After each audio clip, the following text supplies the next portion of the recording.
Canvas. Canvas प्रस्तुत नवरात्रीनिमित्त स्त्री शक्तीचा जागर. अहिल्याबाई होळकर यांच्या जीवनावर आधारित कथानाट्य अभिवाचन मी अहिल्या. लेखन दिग्दर्शन प्रज्ञा देशपांडे. संकलन आदित्य जोगळेकर. मुखपृष्ठ पूनम कानडे. नाट्य अभिवाचक अहिल्या प्रज्ञा देशपांडे. खंडेराव प्रमोद कारंडे. मल्हारराव मिलिंद दांडेकर. आनंदीबाई प्रतिमा कुलकर्णी.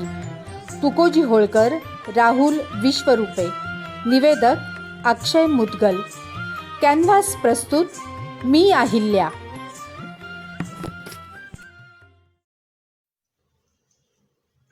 17 मार्च 1954 भर दुपारची वेळ.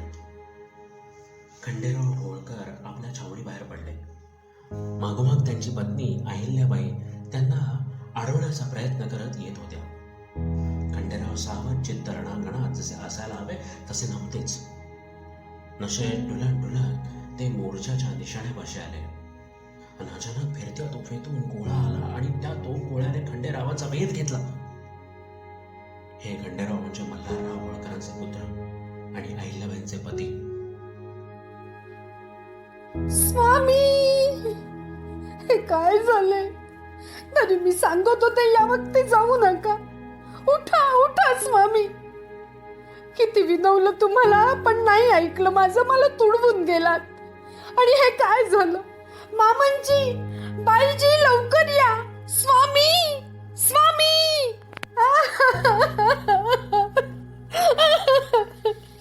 स्वामी उठा.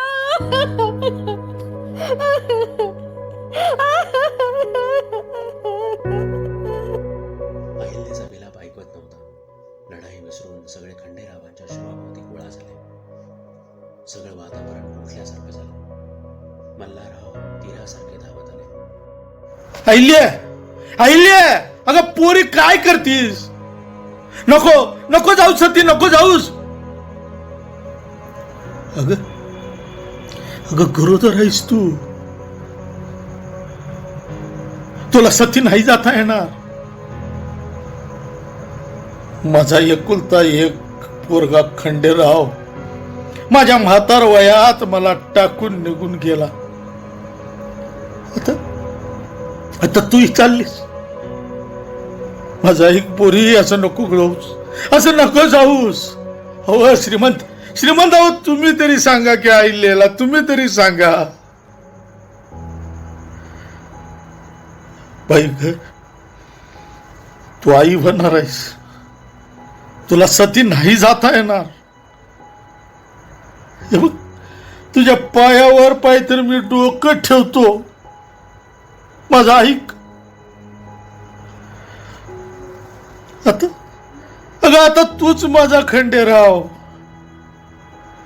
सगळ्या कारभाराची समज दिली मी तुला आणि तूच गेलीस तरी आता उलटीचा सांभाळ कोण करणार? हे बघ, आम्हाला वनव्यात फेकून जाऊ नकोस ग माय. आम्हाला वनव्यात फेकून जाऊ नकोस. मला एवढी भीक घाल गे बाई. अगं साऱ्या प्रजेची आई हो. आणि जीवच द्यायचा तर प्रजेसाठी, गोर गरिबांसाठी दे ग पोरी. आज आज अहिल्या मेली आणि खंडू जिवंत झाला असं समजेन मी तवा. या म्हाताऱ्याच्या पाटक्या जुळीत इतकं दान टाक माय. इतकं दान तरी टाक. मला सोडून जाऊ नको. सती जाऊ नको ग पोरी, सती जाऊ नको. काय चाललंय हे सगळं? मामांजी काय सांगतायत? स्वामींच्याकडे पाहताना मला आठवतीये ती स्वामींची आणि माझी पहिली भेट. माझी नुकतीच ऋतुशांती झाली होती. बाईजींनी हातात केशरी दुधाचा पेला दिला आणि सांगितलं, आजपासून वरच्या माडीत झोपायचं हो सुनबाई. मी लाजून तोंडच लपवलं. वाड्यातल्या सगळ्या बायका मला सकाळपासून खूप चिडवत होत्या. आणि तो क्षण आला. कित्येक वर्षांनी मी स्वामींना डोळे भरून बघणार होते. कितीतरी गोष्टी मला त्यांना विचारायच्या होत्या. ऐकायचे होते त्यांचे शब्द. त्यांच्या बळकट छातीवर मस्तक ठेवून मनीचं गुज हळुवार उलगडायचं होतं. थरथरत्या अंगानं लाजरी बुजरी मी त्यांच्या महालात प्रवेशले. यावं राणी सरकार. हा हा हा हा. हे काय, हातात केशरी दूध? हे चालत नाही आम्हाला.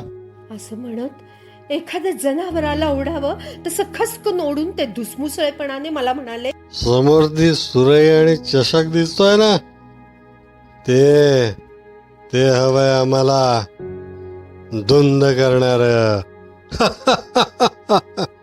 त्यांचे डोळे तांभारलेले होते. मी कशीबशी उठले, सुरईपाशी गेले.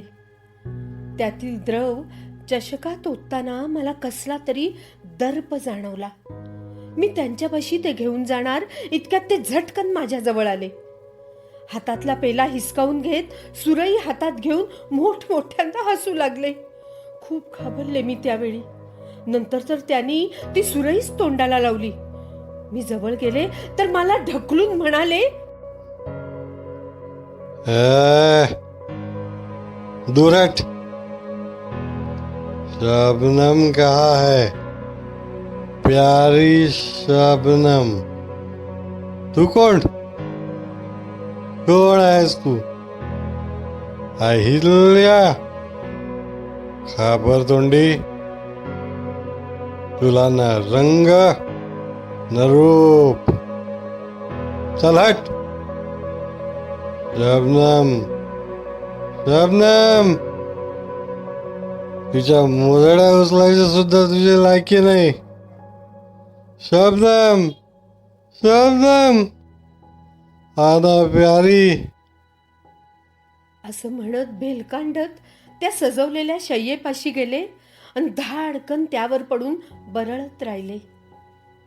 मंचकावर असलेला केशरी दुधाचा पेला त्यांच्याच धक्क्यानं खाली पडून घरंगळत गेला दूर कुठेतरी. माझ्या संसाराचं भेसूर चित्र माझ्या समोर आलं. माझ्या स्वप्नांची राख रांगोळी झाली होती. मी हमसी रडत होते एका कोपऱ्यात बसून. पण इथून पुढे डोळे पुसायला कोणीच येणार नव्हतं हे माझ्या लक्षात आलं. काही दिवसांनी कळलं, मला 7 सवती होत्या. त्यांच्याबरोबर स्वामी असायचे. त्यांच्या 2 कंचकीही होत्या. त्यातल्या त्या शबनमवर स्वामींचं फार प्रेम. कधीतरी निरोप यायचा, महालात या म्हणून. निरोप आला की आनंद व्हायचा की दुःख हे कळायचंच नाही, कारण व्हायचा तो फक्त अत्याचार. पण तशाही परिस्थितीत मी गरोदर राहिले. त्याचाही आनंद वाटला, कारण होळकरांच्या गादीला वारस मिळणार होता. मामनजी, बाईजी सगळे माझ्यावर कौतुकाचा वर्षाव करत होते आणि कधी नव्हे ते स्वामी सुद्धा माझ्याशी चांगलं बोलत होते. पण लक्षात आलं, स्वामींना केवळ शौक आहे तो नाच गाण्याचा, शिकारीचा आणि मेजवानीचा. एक दिवस मधल्या चौकात गलबला ऐकू आला म्हणून खाली येऊन बघितलं तर स्वामी त्यांच्या सोबत्यांबरोबर नेहमीप्रमाणे नशा करून आले होते. बरोबर होतं ते वाघाचं अवजड मेलेलं धूड आणि त्यामागं 2 रक्तबंबाळ हरणं निष्प्राण डोळ्यांची. स्वामींनी कधी होळकरांची प्रतिष्ठा सांभाळण्याचा प्रयत्नच केला नाही. किती वेळा समजावून सांगण्याचा प्रयत्न केला, पण नाही ऐकलं माझं. पूजा अर्चा नाही, दानधर्म नाही, पराक्रम नाही, काही नाही. पण काहीही असलं तरी ते माझ्या कुंकवाचे धनी होते. आणि तेच आज माझ्या समोर असे निष्प्राण होऊन पडलेत आणि मामांजी सांगतायत सती जाऊ नको. काय करावं? सती गेलं पाहिजे, पण मामांजींना काय करावं, कसं सांगावं? आणि खरं सांगू, स्वामींना तरी मी कुठं हवी होते. या जन्मी त्यांची साथ संगत कधी मिळालीच नाही मला, तर ती स्वर्गात तरी मिळेल का? मग नयेच जाऊ सती. मामांजींना सांभाळावं, दौलतीचं रक्षण करावं, रयतेवर प्रेम करावं याच विचारात मी होते. मामंजींनी मला धरूनच ठेवलं होतं आणि बघता बघता माझ्या 9 सवती सतीची वस्त्र लेवून चितेवर चढल्या. खंडेरावांचं शव त्यांनी मांडीवर घेतलं. चितेस चूड लागली. बघता बघता अग्नी भडकला. ज्वाला वर वर जाऊ लागल्या. त्या 9 जणींच्या किंकाळ्या ऐकू येत होत्या. जमाव बेहोशपणे सती मातेचा जय जयकार करत होता. मला सगळं असह्य झालं. मी कोसळलेच. आणि जेव्हा बाधावर आले तेव्हा मी माझ्या खोलीत होते. ऐकलं माझं पोरी. आईले तुझा कसा उतराय होऊ मी. आता तूच माझा खंडेराव. जिद्दीनं उभी राहा बाई. मी हायच तुझ्या पाठीशी.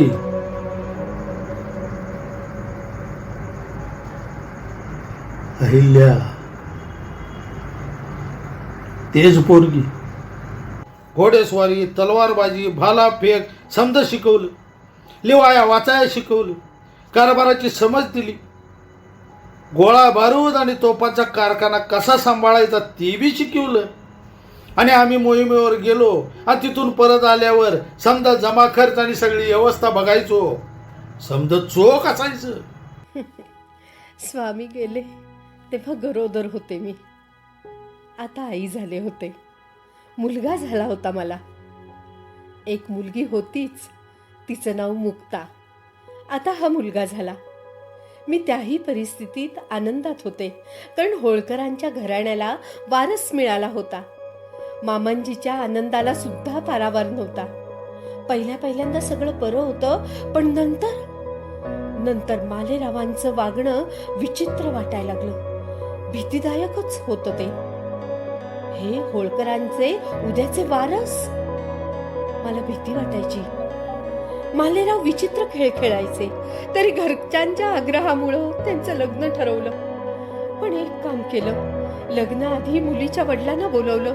मालेरावांच्या स्वभावाची पूर्ण कल्पना दिली. पण ते म्हणाले लग्न झाले की सुधारतील. मलाही वाटलं खरंच कदाचित सुधारतील. पण नव्हतं नशिबात आमच्या ते. लग्न झालं आणि एक दिवस मालेरावांच्या खोलीत डोकावले तर आमच्या सूनबाई मैना कोपऱ्यात मुसमुसत होत्या. माझा जीव धसकला. त्यांना जवळ घेतले तर कणायला लागल्या. मग दरडावूनच विचारलं तर शरीरावरच्या जखमा, चावे, वण दाखवले त्यांनी. हत्या झाली मालेरावांची. माझ्या संतापाचा नुसता उद्रेक झाला. त्या दिवशी चाबूक घेतला आणि मारलं मालेरावांना. पण उपयोग शून्य. त्यांचं दुसरं लग्नही झालं. दुसऱ्या बायकोचं नाव पीरताबाई. छोटीशी परकरी पोर, भारी गोड, गोबऱ्या गालांची, गोरी गोरी पान.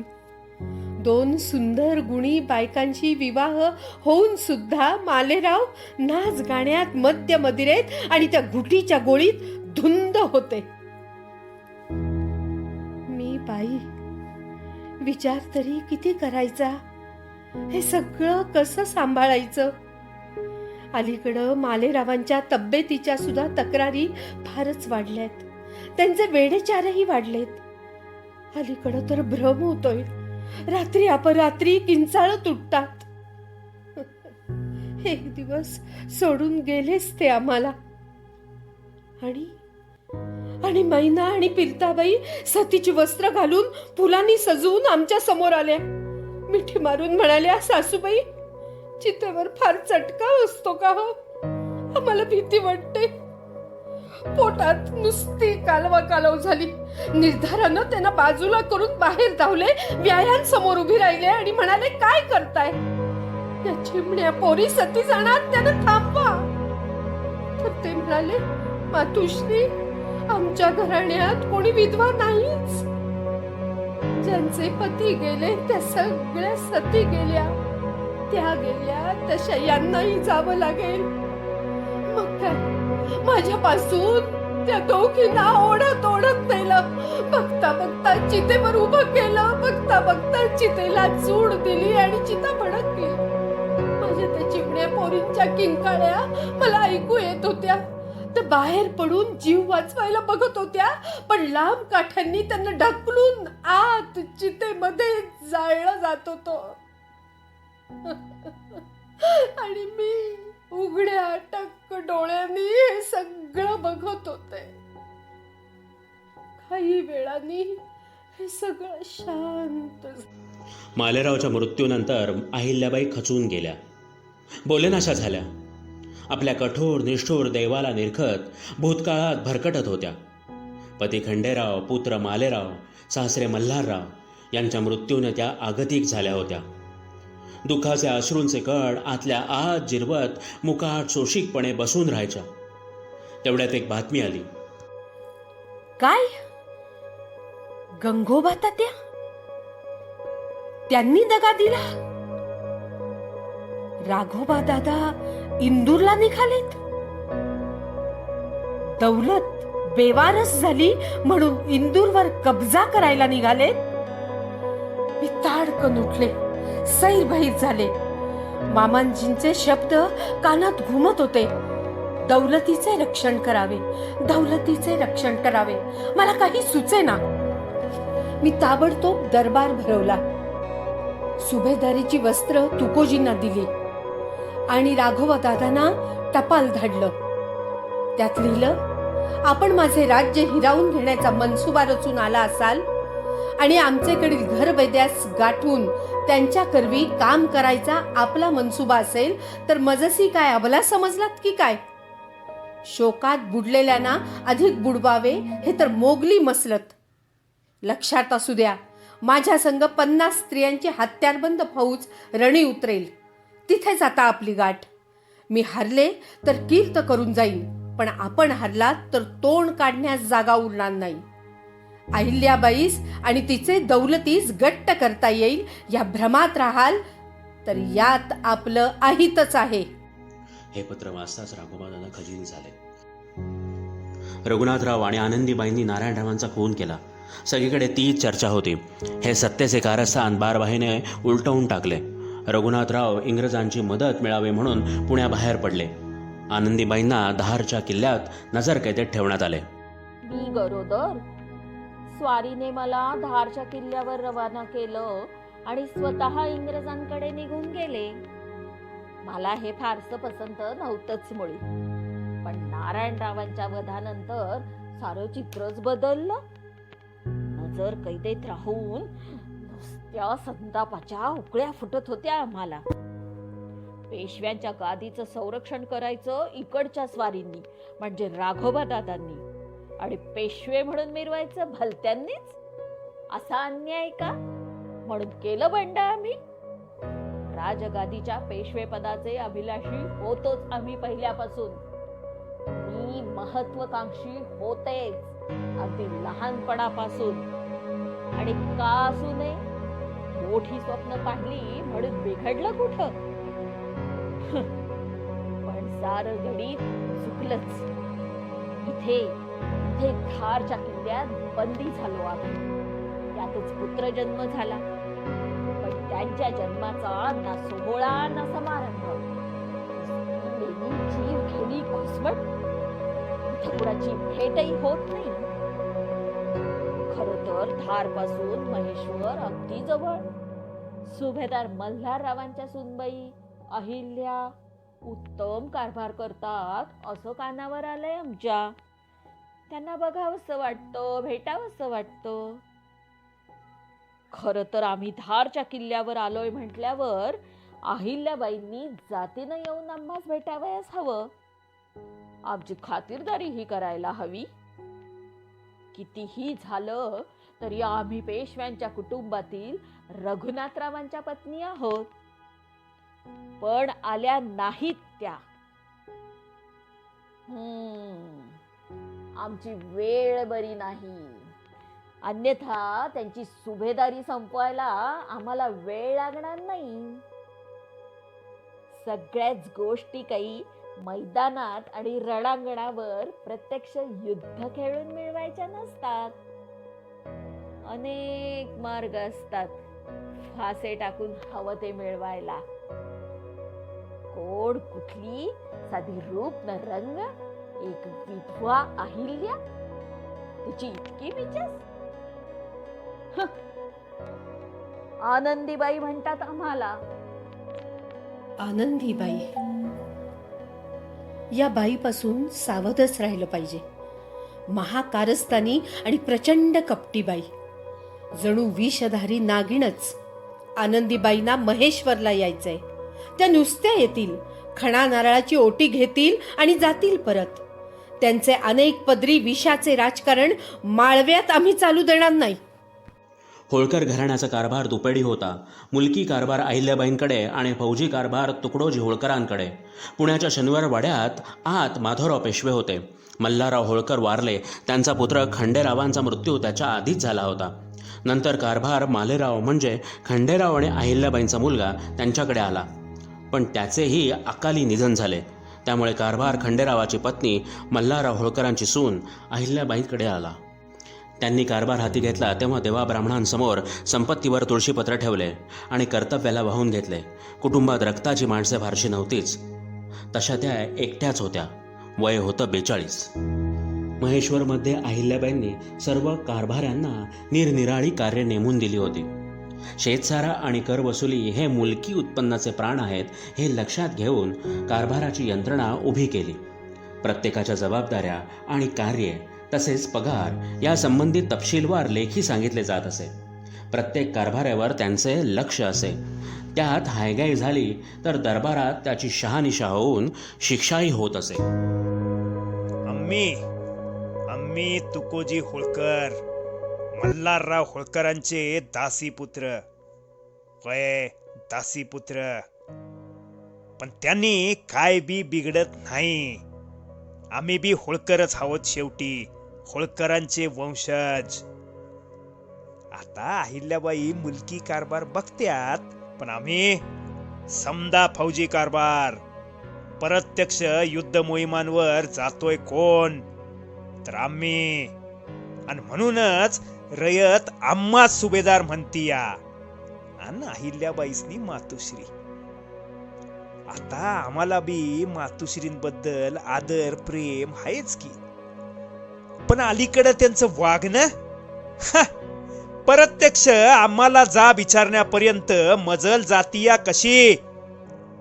काय तर म्हणे खर्चाचा हिशोब. आता आपण आम्हा सुभेदार केलं या तेव्हा जाब देणं कपाळी आहे. पण मातोश्री, सैन्य पाण्यावर नाही ना चालत, पैका येचावा लागतो या. आम्हास विचारताना म्हणून सांगतो, पैका कुठं जातो ते ज्योतिर्लिंगासनी इचारा. काय आता ठिकठिकाणी घाट झालं, धर्मशाळा उभ्या राहिल्या. या 8 वर्षात बांधकामाचा निस्ता उसाळ उठलाय. ब्राह्मण पंडिताचा वसा भरला, त्यांना इचारा. महेश्वराच्या पेटा, पुरे, गंजा यासनी इचारा. बाजाराला इचारा. ते रेशीमवाले आहेत ना त्यासनी इचारा. आणि त्या मागवाल्यांना बी इचाराच. आम्ही तलवार मारतोय ना तवा पैका येतो आणि लूट बी येतीया. ध्यानात असू द्या. आम्हाला जा विचारताय काय? शोभत नाही तुम्हाला मातोश्री? आम्ही सुभेदार सरदार आहोत. आड पडद्यात रंगाच्या मोठा कशासाठी बांधताय? आम्ही पैका मारतो काय? हा, उधळतोया की चोरतोया?